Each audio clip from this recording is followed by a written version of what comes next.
আসসালামু আলাইকুম প্রিয় দর্শক, ভাবুন তো এরপর একটি গল্প আমাদের দেশের জন্য এস্টাবলিশড হলো যে এক দেশে ছিলেন একজন নোবেল বিজয়ী।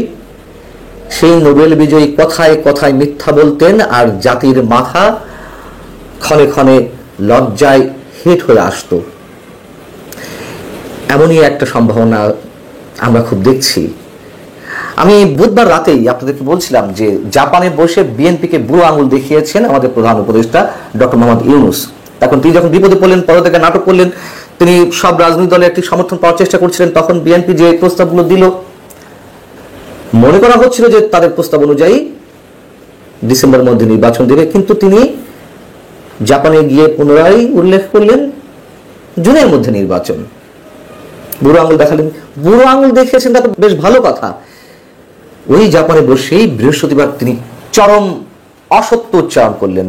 আমি এখনো অসত্য শব্দটা উচ্চারণ করছি, আমি মিথ্যাচার শব্দটা উচ্চারণ করতে গিয়ে তার ক্ষেত্রে আমি নিজেই কুণ্ঠাবোধ করছি। যেমন একজন ব্যক্তিকে মিথ্যাবাদী বলবো, এই লজ্জা তো আমাদের। বিশ্বাস করুন, আমি এই জন্য তাকে মিথ্যাবাদী বলতে চাচ্ছি না, বা মিথ্যাচার করেছেন এই শব্দটাও উচ্চারণ করতে চাচ্ছি না, যদিও প্রকারান্তরে তিনি তাই করেছেন। তিনি কি বলেছেন? টোকিওতে 30তম নিক্কেই সম্মেলনের একটি অধিবেশনে বক্তব্য দেওয়ার সময় তিনি মন্তব্য করেছেন, বাংলাদেশের সব দল নয়, একটি রাজনৈতিক দল শুধু চলতি বছর ডিসেম্বরে জাতীয় সংসদ নির্বাচন চায়। এর আগে তিনি একইভাবে অসত্য উচ্চারণ করেছেন। নির্বাচনের ক্ষেত্রে তিনি বলেছেন রাজনৈতিক দলগুলো যখন চায় তখন নির্বাচন হবে। আবার কখনো বলেছেন জনগণ যখন চায় তখন নির্বাচন হবে। কখনো কখনো তার পারিষদ বর্গ বলেছেন যে ডক্টর মোহাম্মদ ইউনূস যখন ঘোষণা দিবেন সেটি নির্বাচনের রোডম্যাপ, সেটি নির্বাচনের তারিখ। ডক্টর মোহাম্মদ ইউনূস তিনি নিজেই বলেছেন সংস্কার ছোট হলে ডিসেম্বরের মধ্যে নির্বাচন, আবার সংস্কার একটু বেশি হলে 2026 জুনের মধ্যে নির্বাচন। ক্ষণে ক্ষণে এখন একটা তখন একটা এই কথাগুলো বলে আসছেন। নির্বাচন ডিসেম্বরের মধ্যে কতটি রাজনৈতিক দল চাই সে হিসাব তো আমাদের প্রত্যেকের কাছে আছে।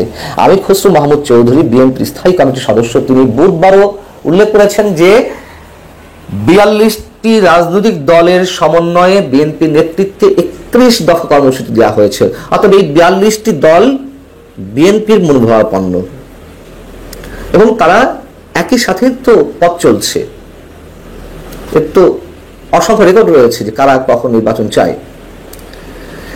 সেই নির্বাচন চাওয়া দলগুলোর মধ্যে ডিসেম্বরের মধ্যে কারা কারা রয়েছে মনে করুন যে আমি যদি গড়ে মুখস্থ করার মতন মানে চোখ বন্ধ করে নামগুলো বলি, যে এলডিপি, বাংলাদেশ জাতীয় দল, বিকল্পধারা, বাংলাদেশ জমিয়ত উলামা, জাগপা, বাংলাদেশ লেবার পার্টি, বাংলাদেশ কল্যাণ পার্টি, ইসলামী ঐক্য জোট, বাংলাদেশ ইসলামিক পার্টি, পিএনপি, নয়া গণতান্ত্রিক পার্টি, এরকম অনেক অনেক দল রয়েছে। এলডিপি তো বললামই। যাই হোক, এর বাইরে যদি বাম গণতান্ত্রিক জোটের কথা বলি, Bangladesh communist party, CPB, Basad, Bangladesh সমাজতান্ত্রিক দল বাসদ, মার্ক্সবাদী রয়েছে। এর মধ্যে আরো যে রাজনৈতিক দলগুলো যেমন গণতান্ত্রিক বিপ্লবী পার্টি, সমাজতান্ত্রিক পার্টি, বিপ্লবী কমিউনিস্ট লীগ, এইগুলোর বাইরে আবার রয়েছে বাংলাদেশ জাসদ, ঐক্য, ন্যাপ, গণফোরামও। কিভাবে, কোন হিসেবে আমাদের প্রধান উপদেষ্টা এইভাবে মন্তব্য করলেন যে একটি মাত্র রাজনৈতিক দল ডিসেম্বরের মধ্যে নির্বাচন চাই? আমরা যদি হিসাব করি 50টার বেশি রাজনৈতিক দল এই মুহূর্তে নির্বাচন চাইছে। বরং তার বক্তব্যের বিপরীতে জনমনে প্রশ্ন উঠছে, কারা আসলে ডিসেম্বরের পরে নির্বাচন চাই? উত্তরটা তো সহজ, তার যে আশীর্বাদ পুষ্ট দল জাতীয় নাগরিক পার্টি এনসিপি, অথবা তাদের সহমনা আরো একটি দল আছে এবি পার্টি, কখনো এদিক কখনো ওদিক, তারা কি চায় আমরা নিজেরাও অনেক সময় বুঝি না। এর বাইরে এবং তারা কি উদ্দেশ্যে এটি চায় ডিসেম্বরের পরে, আদৌ তারা নির্বাচন চায় কিনা, তাদের মনে উদ্দেশ্য কি সেটা নিয়েও তো প্রশ্ন আছে। এবং গত 9.5 মাসে অন্তত 30 এপ্রিল পর্যন্ত যে হিসাবটা আমার কাছে রয়েছে, 26টি রাজনৈতিক দল ভূফোর্স রাজনৈতিক সংগঠন হিসেবে আমাদের সামনে আত্মপ্রকাশ করেছে। এবং এর প্রত্যেকটি যে কিংস পার্টি, প্রত্যেকটি যে ডক্টর মোহাম্মদ ইউনূসের বা সরকারের আলো বাতাস পানিতে কিংবা অর্থ বলে জনবলে হৃষ্টপুষ্ট হওয়ার চেষ্টা করছে, সেগুলো তো আমরা জানি। এবং তখনই অনেকে বলার চেষ্টা করেছেন, আমি তো একাধিকবার বলেছি, এই পার্টিগুলো একের পর এক ব্যাঙের ছাতার মতন গজিয়ে ওঠার পেছনের উদ্দেশ্য হচ্ছে ডক্টর মোহাম্মদ ইউনূস 5 বছর ক্ষমতায় থাক এমন একটি দাবি কোনো কোনো জায়গা থেকে উঠলো। ডক্টর মোহাম্মদ ইউনূস নিজের মনের খায়েশটিও চাপা রাখতে পারলেন না, তিনি আল জাজিরাতে ইন্টারভিউতে বলে বসলেন নিজে যে জনগণ তো বর্তমান সরকারকে 5 বছর চাই, এবং মন্তব্য করেছিলাম এই সব রব উঠানোর জন্য এই রাজনৈতিক দলগুলোর সৃষ্টি, যেন বলতে পারে সংখ্যাতাত্ত্বিক আর জায়গা থেকে, দেখো আমাকে তো অমুক অমুক অমুক দল 5 বছরের জন্য চাই, নির্বাচন না দেওয়ার একটা অভিসন্ধি থেকে। এখন এই মুহূর্তে এসে আমাদের কাছে স্পষ্ট যে এই ডিসেম্বরের নির্বাচন নাকি পরে নির্বাচন, সেইটির ক্ষেত্রেও সম্ভবত এই দলগুলোকে কাজে লাগাতে পারে। হয়তো তিনি দেখানোর চেষ্টা করতে পারেন যে বাংলাদেশে এই মুহূর্তে যে দলগুলো রয়েছে তার মধ্যে এই কটি দল নির্বাচন চায় না, তাহলে আমি কেন নির্বাচন দিব? অলরেডি বলা তো হয়ে গেছে বিএনপির উদ্দেশ্যে যে একটি মাত্র রাজনৈতিক দল নির্বাচন চায় না। কেন তিনি এই কথাই বললেন? মানে কোনো হিসেব তো নেই। তিনি অর্থনীতিবিদ, একটু অঙ্ক তিনি বোঝেন না তা তো না, স্রেফ অসত্য বলেছেন। আমি মিথ্যাচার শব্দটা আবার উচ্চারণ করতে চাই না, কিন্তু আমাদের ক্ষেত্রে সে ধরনের কথা উচ্চারণ করতেই হবে। গল্প সৃষ্টি হবে যে এক দেশের এক নোবেল বিজয়ী ছিলেন, তিনি কথায় কথায় মিথ্যা বলতেন। তিনি আরো একটি মন্তব্য করেছেন নিক্কেই ফোরামের সম্মেলনে যে তার কোনো রাজনৈতিক অভিলাষ নেই, বিশ্বাস করুন আমি 26 জুনের মধ্যে নির্বাচন দিয়ে দেবো, এমনটাই বলার চেষ্টা করেছেন। তার রাজনৈতিক অভিলাষ আছে কি নেই তা তো আমরা খুব ভালো করে স্পষ্ট হচ্ছে, দিনে দিনে আরো প্রকটভাবে আমাদের মধ্যে অবিশ্বাস সন্দেহের দানা বাঁধছে।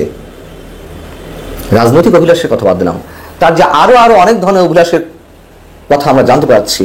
তিনি পশ্চিমাদের স্বার্থ সংরক্ষণ করতে পারলে জাতিসংঘের মহাসচিব হতে পারেন, আবার জাতীয় সরকারের প্রেসিডেন্ট হবেন, এরকম নানান কথা তো আমাদের কানে আসছে।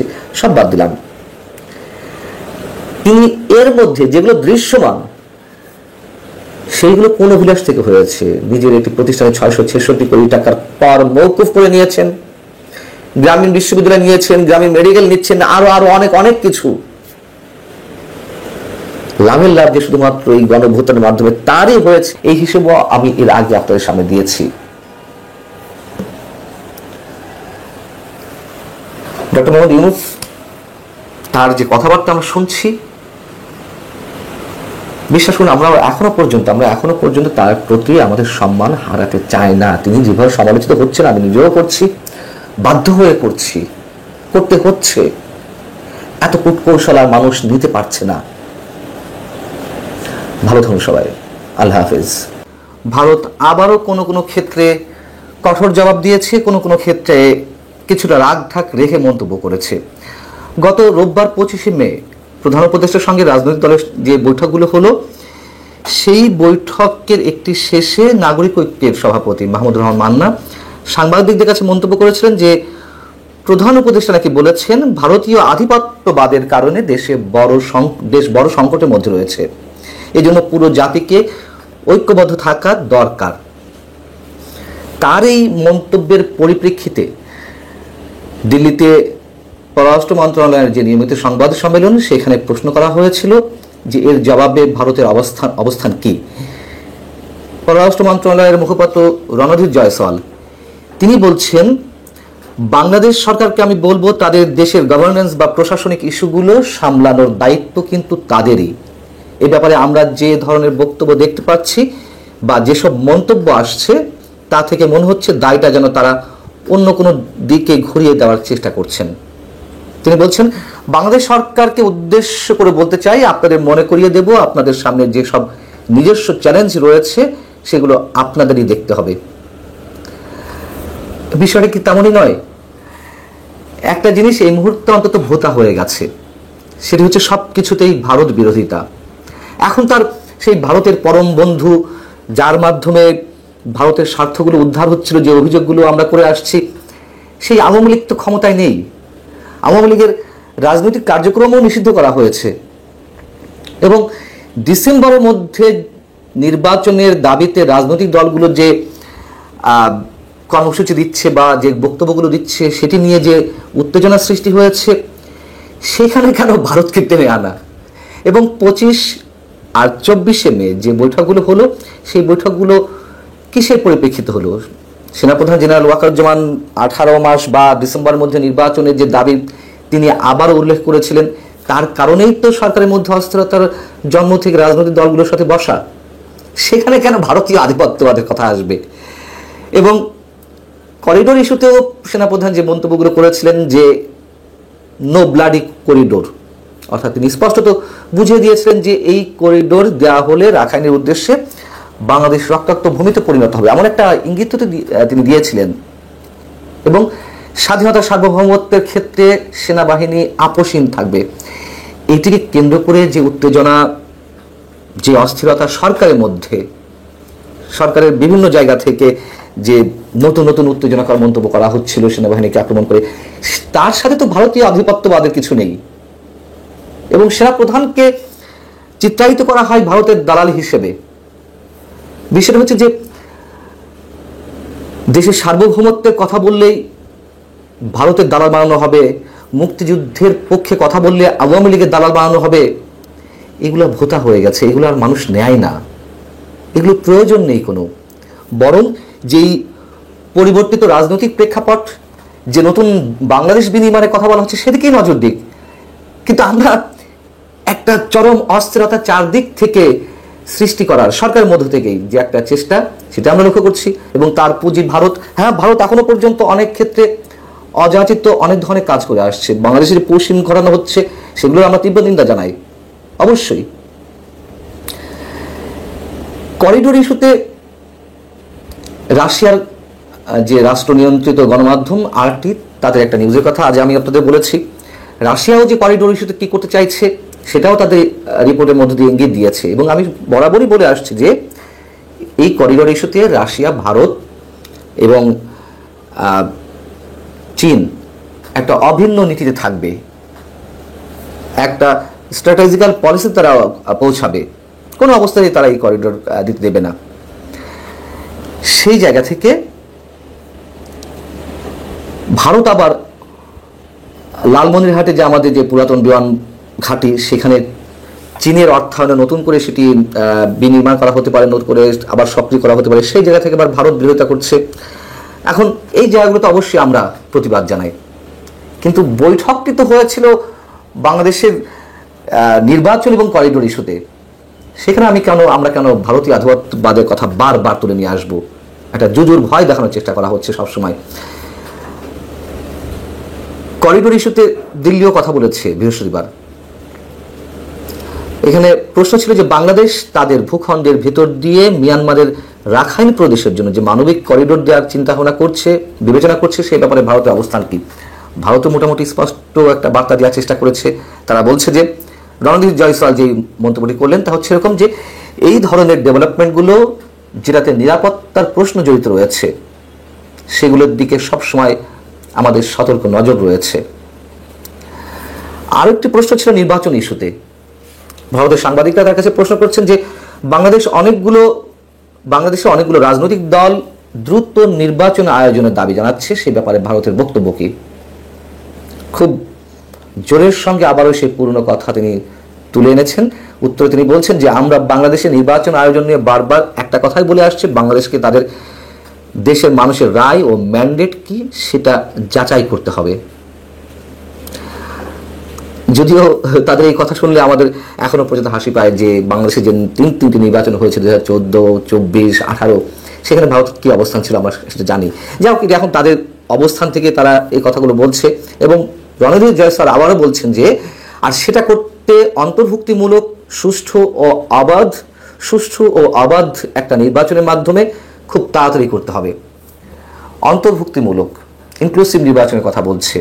নিশ্চয়ই তারা আওয়ামী লীগকে মিন করে বলছে যে আওয়ামী লীগকে সাথে নিয়েই নির্বাচন করতে হবে। এখন আওয়ামী লীগের রাজনৈতিক কার্যক্রম তো নিষিদ্ধ, আওয়ামী লীগের নিবন্ধন বাতিল করা হয়েছে। সেই জায়গাটাতে ইনক্লুসিভ নির্বাচন কিভাবে হবে? অনেকের এখন ধারণার বাইরে যে আসলে কিভাবে আওয়ামী লীগ নির্বাচনে আসবে, নাকি আওয়ামী লীগকে ছাড়াই নির্বাচন হবে। যেটিই হোক না কেন, যেই পরিস্থিতি হোক না কেন, ভারত আওয়ামী লীগকে নির্বাচনে আনার জন্য সব ধরনের চেষ্টা করবে। এবং আমার ধারণা যতটুকু জানা যাচ্ছে, শোনা যাচ্ছে, শেষমেশ আওয়ামী লীগের নিবন্ধন আবার তাদেরকে ফিরিয়ে দিয়ে তাদেরকে নির্বাচনে নিয়ে আসবে, এর জন্য ভারত অবশ্যই পরিকল্পনা করছে, প্ল্যান করছে। এখন কিভাবে করবে, কিভাবে বাস্তবায়ন হবে, সেটা নিশ্চয়ই ভবিষ্যতে বলে দেবে। ভালো থাকুন সবাই। আল্লাহ হাফিজ।